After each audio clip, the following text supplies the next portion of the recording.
नमस्कार सर, रोहित शर्मा है। पटना में इलेक्शन का इंजोर है और बिहार में जिस तरह से चुनाव आने वाला दिनों में होने जा रहा है, इसलिए करके जो है कि पूरे देश भर की निगाहें बिहार के इलेक्शन में पड़ी हुई है। बिहार के बाद बंगाल में चुनाव होना है, इसका कंटिन्यू भारत के अन्य 100 में चुनाव होगा। इन तमाम चुनावों में जो सबसे बड़ा सवाल उठता रहा है वो है ईवीएम का सवाल। मेरे साथ दो ऐसे युवा हैं जो कि भारत के दक्षिणी हिस्से से यहाँ पर आए हैं, तमिलनाडु से। कितनी मुश्किलों से यहाँ पहुँचे हैं ये तो वो खुद ही जानते हैं और हम लोग भी महसूस कर सकते हैं। लेकिन उन्होंने वो इतनी बड़ी पीड़ा, उन्होंने इतना बड़ा जो एक संघर्ष का चीज़ उठाया है, क्यों उठाया है और इसका क्या बेनिफिट होने जा रहा है, इस पर स्वयं से हम बात करेंगे।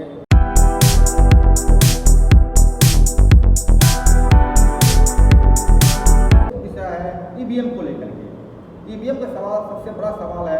यही वजह है कि ईवीएम को लेकर के पूरे देश की जनता दुखी है, पीड़ित है। मैम, आपका नाम क्या हो गया? कौन सा स्टेट से? आपका नाम क्या है? गुना ज्योति बसु। स्टेट? तमिलनाडु।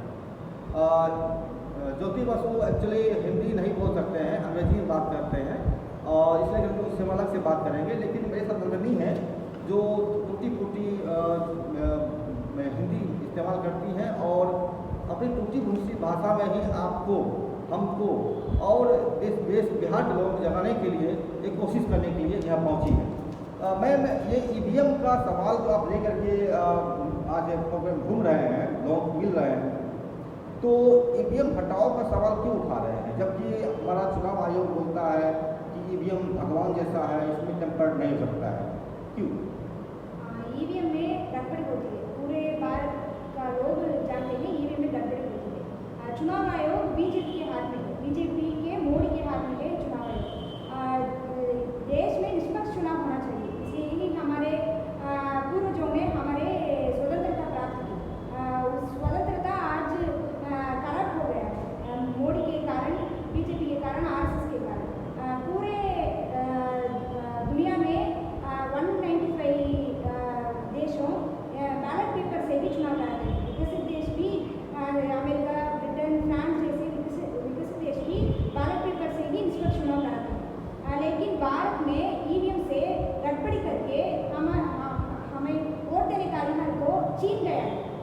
इसे हम एक्सेप्ट नहीं करती, इसलिए हम ईवीएम के खिलाफ करते हैं। हम एक ईवीएम मॉडल मशीन तैयार करते हैं, ये सॉफ्टवेयर इंजीनियर है। हम ये ईवीएम मशीन, इलेक्शन कमीशन की ईवीएम मशीन के जैसे हम ये ईवीएम मशीन मॉडल तैयार किए हैं। उस ईवीएम मशीन मॉडल के द्वारा हम लाखों लोगों से, तमिलनाडु में लाखों लोगों से अवेयरनेस क्रिएट किए हैं। कैसे ईवीएम में छेड़छाड़ की जा सकती है बिना ब्लूटूथ, बिना वाईफाई, बिना internet connection, software program source code के माध्यम से एक ईवीएम मशीन में निष्पक्ष चुनाव भी कर सकते हैं, धोखाधड़ी चुनाव भी कर सकते हैं। एक उम्मीदवार का शून्य वोट, एक उम्मीदवार का पूरा वोट चुरा कर सकते हैं, एक उम्मीदवार से उनका 50% वोट चुरा कर सकते हैं, उनका 75% वोट चुरा कर सकते हैं ईवीएम मशीन से। हम ये ईवीएम मशीन मॉडल से तमिलनाडु में अवेयरनेस क्रिएट करते हैं, हिंदी में भी, इंग्लिश में भी डेमोन्स्ट्रेट करते हैं।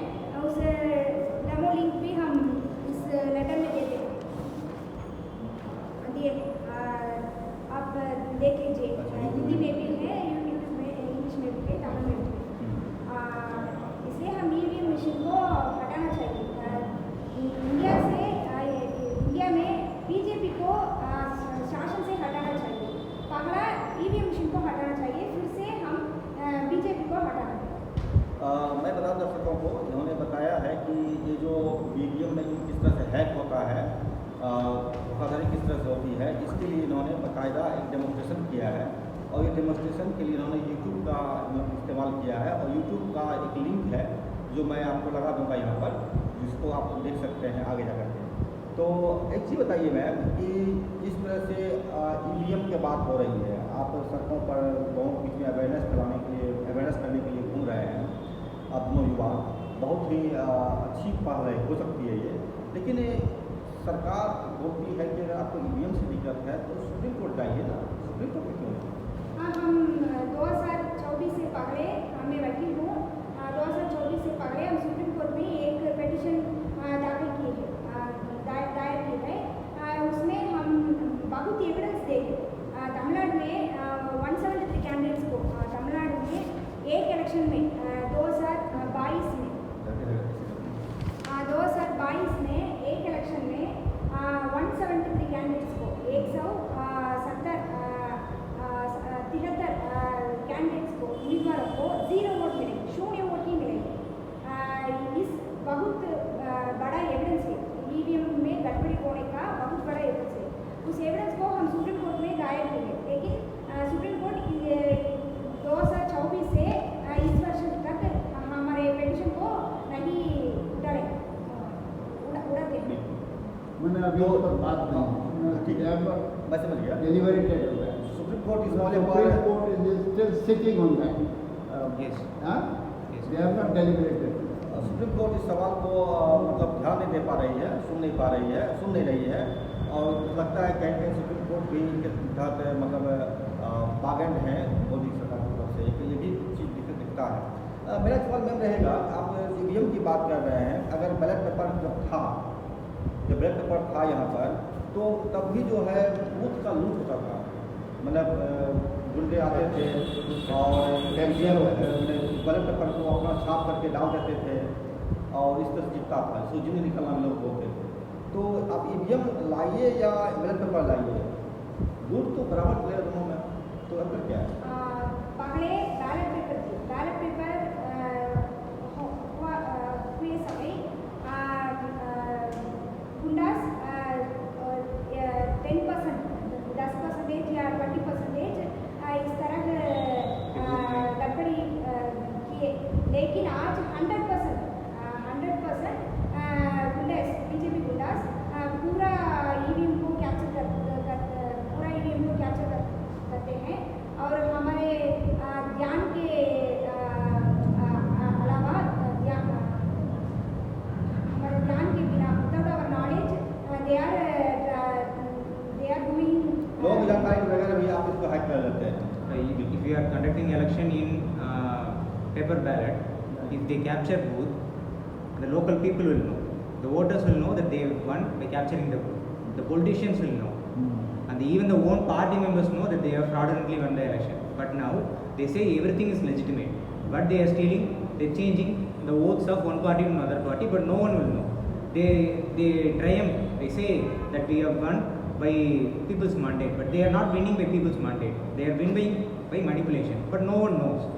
No one has the proof, because everything is clear by paper, but fraudulent in nature. On paper it is समझ गए? clear. Do you understand? ना आप इसको हिंदी कीजिए मेरे दर्शकों के लिए। वो उन्होंने कहा कि पहले जो आप कह रहे हो कि लूट लेता था, वोट जो लूटा जाता था, तो स्थानीय लोगों को उसका पता हो, बस वो कर दीजिएगा।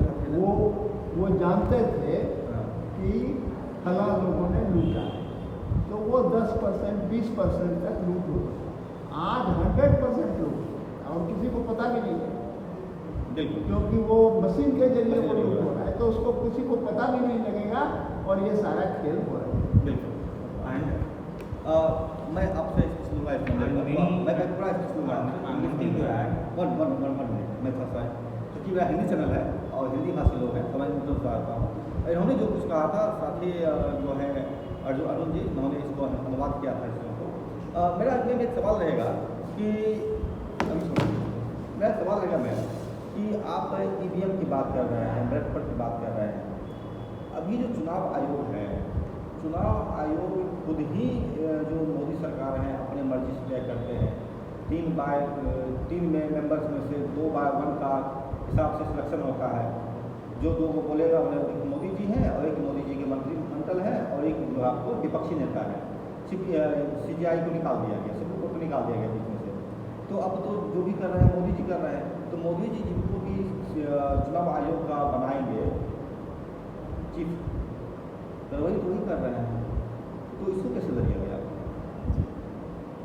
गड़बड़ी इलेक्शन कमीशन के जो चीफ है, चीफ इलेक्शन कमीशन, Now वो they कर have रहे हैं। what they have done, that now the Chief Election Commission is constituted by 3 members.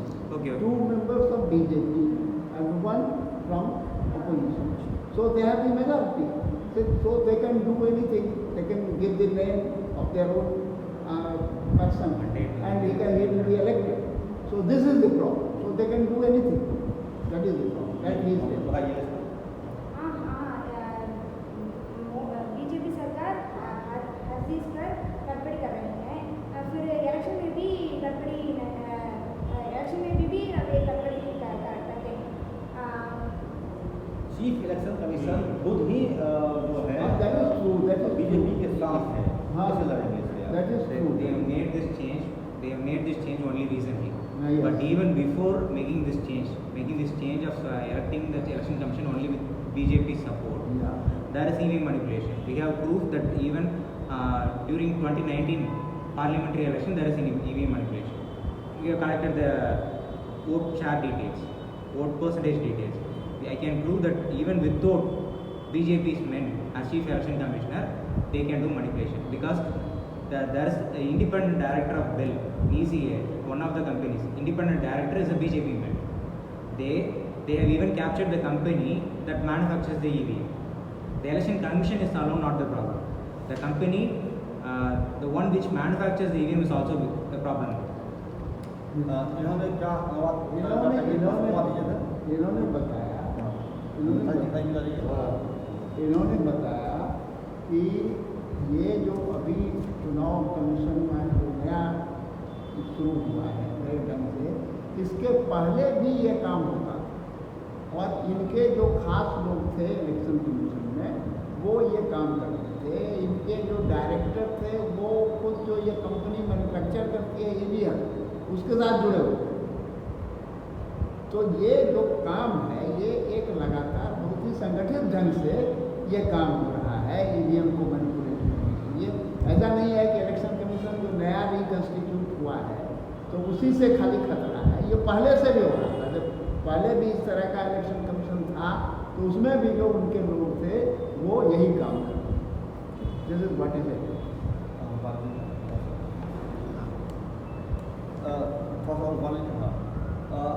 मैं तो मतलब ये हो गया कि ईवीएम हटाना एक इम्पॉर्टेंट वर्क है, क्योंकि आपका मानना है कि पूरे दुनिया के किसी भी कंट्री में ईवीएम यूज़ नहीं होता है, ठीक है। और बैलेट पेपर से गड़बड़ियाँ अगर होती भी अगर है, इतने ह्यूज पैमाने पर गड़बड़ी नहीं होगी, छोटे मोटे स्तर पर गड़बड़ियाँ होती है। ईवीएम में 100% गड़बड़ियाँ होती है। यही कारण है कि आप चाहते हैं कि ईवीएम हटाया जाए और बैलेट पेपर लाया जाए। मैम, आपका बिहार धरती पर स्वागत है, लेकिन मुझे एक चीज़ बताइए आप कि आप इतनी दूर से आए हैं, भाषाओं का भी अंतर है और कोई ठिकाना भी उस तरह से नहीं है, तो कैसे आप पूरे भारत में इस मैसेज को फैलाने की कोशिश करेंगे? हम 2024 से पहले गुजरात जैसे कई राज्यों में चले थे, दिल्ली, गुजरात, छत्तीसगढ़, महाराष्ट्र, हरियाणा जैसे राज्यों को हम चले गए। गुजरात में हम पैदल यात्रा चले गए। आज हम विधानसभा चुनाव होने वाले बिहार को हम आए हैं। इसी तरह हम पूरे देश में सीधे खूब करेंगे, लोग मिलेंगे, लोगों का अवेयरनेस फैलाएंगे, ये महत्वपूर्ण चीज़ है। मैं आपको एक बात बताना चाहूँगा, ये एक हैंडबिल है जो मैं लगा दूँगा आपके स्क्रीन पर, आप देख लेंगे। ये इन्होंने स्पष्ट कहा है कि ये दो युवा हैं, नंदिनी और गुना ज्योति बासु। आप दोनों ज्योति बासु हो गए और आप हो गए नंदिनी। आप बीटेक है, बीटेक है और ये BABL है। तो दोनों ही एक बहुत ही योग्य लोग हैं और लोगों के लिए लड़ने वाली पार्टी के नाम से इन्होंने संस्था बनाया है और जिस संस्था के सहारे ये पूरे भारत में इस मूवमेंट को चला रहे हैं। इनका एक व्हाट्सएप नंबर भी है जो कि मैं लगा दूँगा डिस्प्ले पर, आप देख लेंगे और इनसे संपर्क करने का भी प्रयास करें। और जहाँ तक इनको मदद कर सकें आप, बिहार के लोगों से मेरा अपील है कि वो इन लोगों से मिले, इन लोगों की बात सुने और इनको जहाँ तक सहयोग कर सके आप वो सहयोग भी करें। ये अब विदा लेते हैं आप लोगों से और हम चाहेंगे कि आपका ये अभियान जो है लगातार सफल रहे, चलता रहे। बहुत बहुत शुक्रिया आपका। आप हमारे चैनल को देख के लाइक सब्सक्राइब कीजिए, शेयर कीजिए और इन चीज़ों से आप जुड़िए। नमस्कार।